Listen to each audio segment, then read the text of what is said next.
Good morning students, welcome to my channel study locker. आज की हमारी वर्कशीट 10th क्लास की सामाजिक विज्ञान भूगोल यानी ज्योग्राफी की है। 15th वर्कशीट है।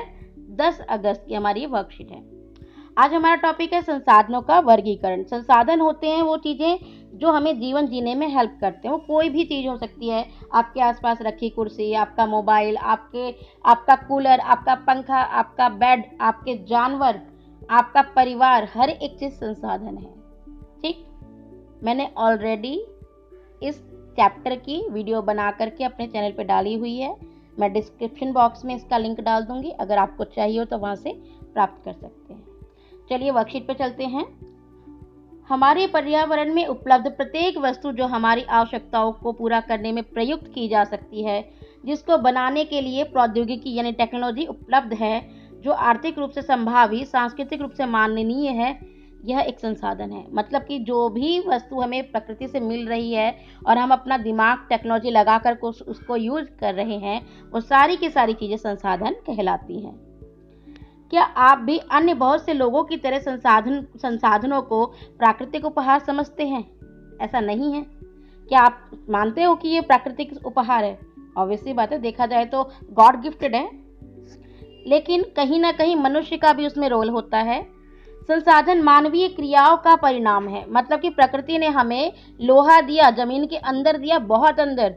मनुष्य ने टेक्नोलॉजी लगाई, लोहे को निकाला, उसको पीसा, उसको गलाया और उसका लोहे के रूप में उसका यूज किया।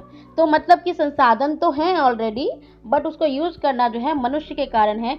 इसीलिए मनुष्य जो है खुद भी संसाधनों का ही एक महत्वपूर्ण हिस्सा है।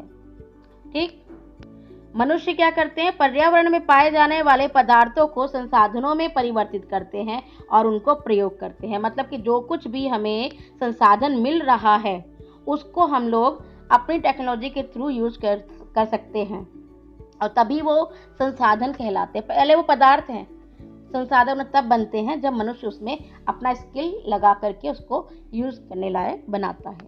ठीक, अब यहाँ पे हमें वर्गीकरण दिया गया है कि संसाधनों को किस किस आधार पर बांटा जाता है। सबसे पहला है उत्पत्ति के आधार पर। मतलब कि उसकी उत्पत्ति किस तरीके से होती है, क्या है वो नॉन लिविंग थिंग है या नॉन लिविंग थिंग है, नॉन लिविंग थिंग है। उत्पत्ति के आधार पर अगर हम देखते हैं तो ये जैव और अजैव होता है। जैव का मतलब जो जीव मंडल में होता है, जैसे कि मनुष्य, वनस्पति, प्राणी, मत्स्य जीवन यानी मछली वगैरह, पशु वगैरह, ये सारे जिसमें भी जीवन है। ठीक है, जिसमें जीवन है वो हो गया जैव। और जिसमें जीवन नहीं है, अब जैसे कि अगर आपसे पूछा जाए कि क्या पेड़ पौधों में जीवन होता है, हाँ पेड़ पौधों में जीवन होता है, वो हमारे जैव में आ जाएंगे। ठीक, लेकिन अगर हम पेड़ों को काट करके उसकी फर्नीचर बना देते हैं तो वो क्या हो जाएगा, अजैव में आ जाएंगे। यहाँ पर हम अजैव को और जैव को इस तरीके से देख लेते हैं, जैव जिसमें जीवन है, अजैव जिसमें जीवन नहीं है। ठीक, अजैव में आपके चट्टान आ जाएगा, आपकी धातुएं आ जाएंगी। ठीक है, यानी कि जिसमें जीवन नहीं है। जिसमें जीवन है जैव, जिसमें जीवन नहीं है अजैव। दूसरा आधार होता है समाप्ति के आधार पर, कि वो जो संसाधन है वो कभी खत्म होगा या नहीं होगा।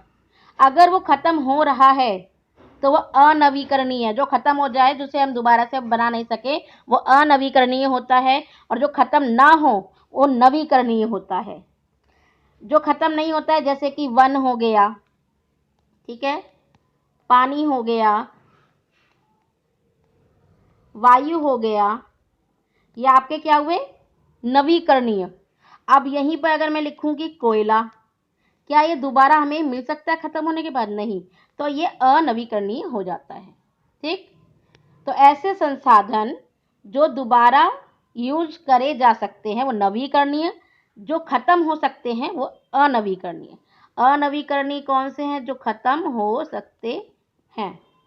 ठीक है, अब स्वामित्व के आधार पर कि मालिक कौन है भाई उसका, इसको हम बहुत ही सिंपल वे में देखेंगे। व्यक्तिगत, आपका घर, सामुदायिक, आपका स्कूल, राष्ट्रीय और अंतरराष्ट्रीय, आपका समुद्र, आपकी नदियां, आपका अंतरिक्ष, आपका वातावरण, वायुमंडल, ये सारी चीजें जो हर कोई यूज कर सके वो अंतरराष्ट्रीय है। ठीक, जो एक व्यक्ति के लिए है वो व्यक्तिगत, जो पूरे ग्रुप के लिए, जैसे पूरे गांव के लिए कुआं हो गया, अस्पताल हो गया, या फिर आपकी सड़कें हो गई, ठीक है, ये सारा सामुदायिक हो जाता है। जब हम पूरे राष्ट्र की बात करते हैं, जैसे मेरे देश की चीज, ठीक, वो हो जाती है राष्ट्रीय। और अंतरराष्ट्रीय का मतलब होता है वो किसी एक देश की नहीं होके सबकी है, ठीक है। समुद्र ये सबका है, किसी एक का नहीं है। अब आता है विकास के आधार पर। पहले हम ऊपर के 3 का फिर से देख लेते हैं। ये उत्पत्ति के आधार पर इसका जो है वर्गीकरण किया गया है। ये खत्म होंगे या नहीं पर, और इसका मालिक कौन है, ठीक है। ये खत्म होंगे या नहीं, और इसका आधार होता है कि मालिक कौन है, एक व्यक्ति है, 2 व्यक्ति है, पूरा ग्रुप है। और जैव में क्या होता है, ये होता है नॉन लिविंग और लिविंग के आधार पर कि जीवन है या नहीं है, ठीक है। 3 आधार आपको समझ में आ गए। उत्पत्ति का मतलब है नॉन लिविंग और लिविंग के आधार पर। समाप्ति के आधार का मतलब कि वो चीजें खत्म होंगी या नहीं होंगी। स्वामित्व के आधार का मतलब है कि उसका मालिक कौन है, एक व्यक्ति है, 2 व्यक्ति है, ग्रुप है, पूरा राष्ट्र है, या पूरा विश्व में उसको यूज किया जा रहा है। विकास के स्तर के आधार पर, विकास के स्तर के आधार पर संभावी, विकसित, भंडार और संचित कोश होते हैं। ये थोड़े से इन लोगों से, मतलब इन संसाधनों से डिफरेंट है, तो इसलिए मैंने इसको थोड़ा सा और डिस्क्राइब करने के लिए कुछ नोट्स बनाए हैं। आपको इसमें 4 संसाधन नजर आएंगे, ठीक। संभावी है, संभावी संसाधन, विकसित संसाधन, भंडार है और संचित कोश है। बहुत ही सिंपल चीज है ये। संभावी वो संसाधन होते हैं जो किसी भी देश में हैं, परंतु इनका उपयोग नहीं किया गया है, मतलब हैं ये और ये उपयोग नहीं हुआ है। जैसे कि सौर ऊर्जा, पवन ऊर्जा गुजरात में है, उसकी बहुत संभावना है कि हम उसको यूज कर सकें, पर उसका भी सही तरीके से विकास नहीं हुआ है। मतलब कि है पर यूज ढंग से नहीं हो रहा है, क्योंकि अभी टेक्नोलॉजी ढंग से नहीं आई है, अल्प विकसित है, ठीक। इसके लिए मैंने एक वर्ड बोला कि अल्प विकसित है। विकसित संसाधन वो सारे संसाधन जो हम ऑलरेडी यूज कर रहे हैं, जो ऑलरेडी विकसित हो चुके हैं, हमें पता है कि उसको किस तरीके से यूज करना है, उसकी क्वालिटी क्या है। तो जो हम ऑलरेडी यूज कर रहे हैं वो विकसित संसाधन, जो अभी डेवलप पूरी तरीके से नहीं हुए हैं वो संभावित संसाधन, ठीक। फिर आता है भंडार। भंडार के अंतर्गत हमारे वो संसाधन आते हैं, जैसे कि आपसे अगर बोला जाए कि आपको पता है कि हाइड्रोजन और ऑक्सीजन को मिलकर के ऑक्सीजन जो है पानी बनता है, तो हमें पता है हम क्या पानी में से हाइड्रोजन निकाल सकते हैं कि हम उसको ऊर्जा के रूप में इस्तेमाल कर सकें। मतलब कि भंडार जो है ये वे पदार्थ हैं जो कि टेक्नोलॉजी के अभाव में हम उसको यूज नहीं कर पा रहे हैं। अगर हम हाइड्रोजन को यूज करना सीख सके, या हमारे पास ऐसी टेक्नोलॉजी आ जाए जिससे कि हम हाइड्रोजन को ऊर्जा में परिवर्तित करके उसका इस्तेमाल कर सकें, तो ये बहुत ही आगे हमारे लिए हेल्पफुल हो जाएगा। तो हम क्या देख रहे हैं यहाँ पे टेक्नोलॉजी नहीं है, भंडार हैं पर टेक्नोलॉजी हमारे पास नहीं है। सबसे ऊपर क्या था कि विकसित नहीं था, फिर था विकसित है, अब है टेक्नोलॉजी नहीं है।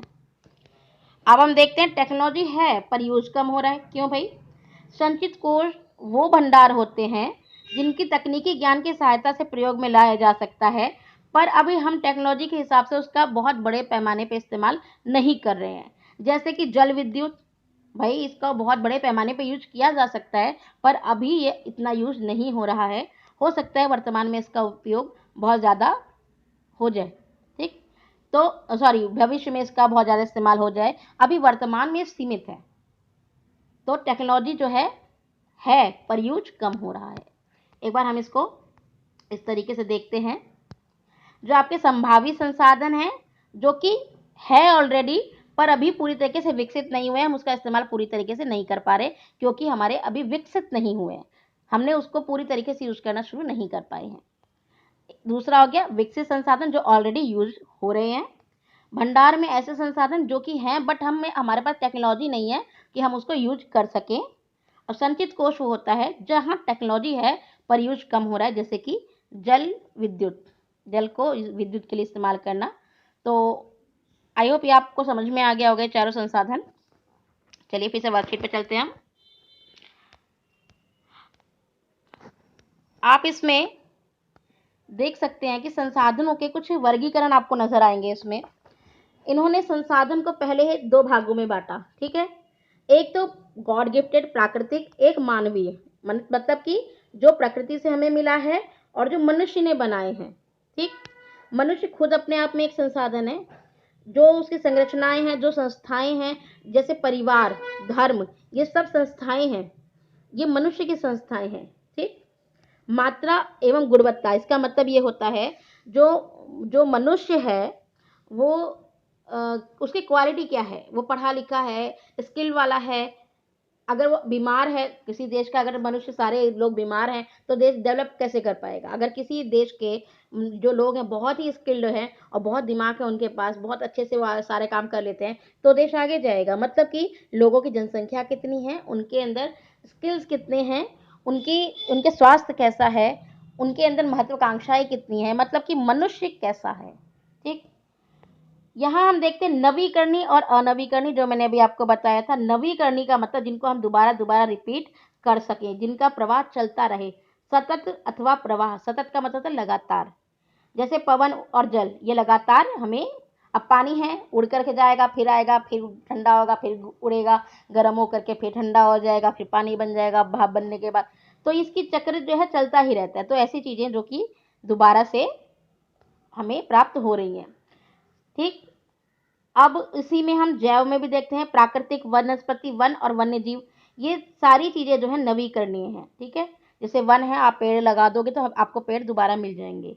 वन्य जीव जो हैं बहुत सारे, आप देखते हो कि आज की डेट में बहुत ज्यादा जानवर हो गए हैं, गली गली में जो है लोग जानवर घूम रहे हैं।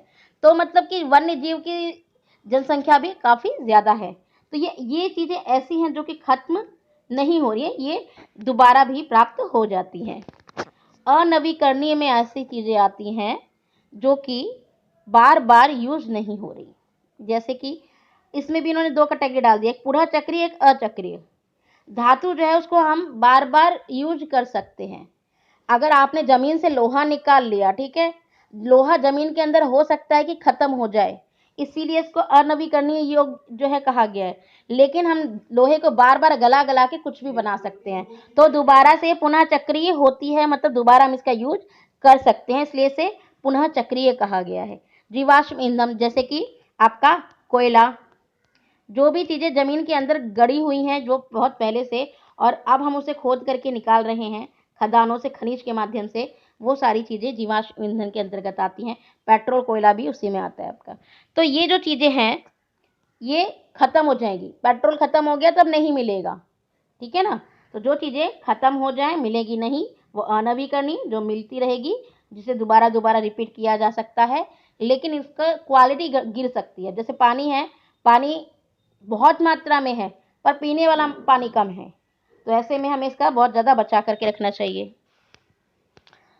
चलिए, आई होप आपको ये वर्कशीट का जो मटेरियल है, जो कंटेंट है, वो समझ में आया होगा। अब हम क्वेश्चन आंसर पे चलते हैं। क्वेश्चन आंसर इसके बहुत ही सिंपल है। हमारा पहला क्वेश्चन आता है, किन्हीं दो प्राकृतिक संसाधनों के नाम लिखिए। दो प्राकृतिक जो गॉड गिफ्टेड है, जल, वन्य जीव, पानी, और जो जीव जंतु है। भाई वन्य जीव जो है प्रकृति ने तो दिए हैं हमें। सबसे ज्यादा मूल्यवान संसाधन आपके अनुसार क्या है, क्यों? आपके अनुसार कुछ भी हो सकता है, पर मेरे अनुसार जो है जल और पवन है, क्योंकि इन संसाधनों के बिना जीवन नामुमकिन हो जाएगा। अगर ये संसाधन अगर हम अपनी लाइफ से हटा दे तो पॉसिबल ही नहीं है हमारी लाइफ। किन्हीं दो नवीकरणीय संसाधनों का उदाहरण दीजिए। पवन और जल, अभी हमने ऊपर पढ़ा था वही चीज। वन्य जीव को संसाधन के रूप में क्यों माना जाता है? ये सारी चीजें जो हमें हमारी आवश्यकताओं की पूर्ति करते हुए जीवन में सहायक होती है, संसाधन कहलाती है। वन्य जीव भी हमें जीवन जीने में मदद करते हैं, जैसे कि हमें दूध, घी, मांसाहारी भोजन, खाद, कृषि में सहायता आदि हमें इनसे मिलती है। तो ये भी हमारे लिए संसाधन ही है, और बल्कि ये प्राकृतिक संसाधन है। हमने ऊपर देख, आई होप आपको ये वीडियो समझ में आ गई हो। अगर नहीं आई है तो आप कमेंट बॉक्स में अपने क्वेश्चंस लिख सकते हैं। मैंने इसकी जो वीडियो बनाई है आप उसको ज़रूर देखें, डिस्क्रिप्शन बॉक्स में उसका लिंक मैं डाल दूंगी। और बहुत ही अच्छा चैप्टर है, इंटरेस्टिंग है, ये हमारे जीवन से भी जुड़ा हुआ है। तो जो संसाधन है उनको बहुत ही संभाल के इस्तेमाल कीजिए, सुरक्षित रहिए, मेरी वीडियो को देखते रहिए और चैनल को सब्सक्राइब कीजिए। धन्यवाद।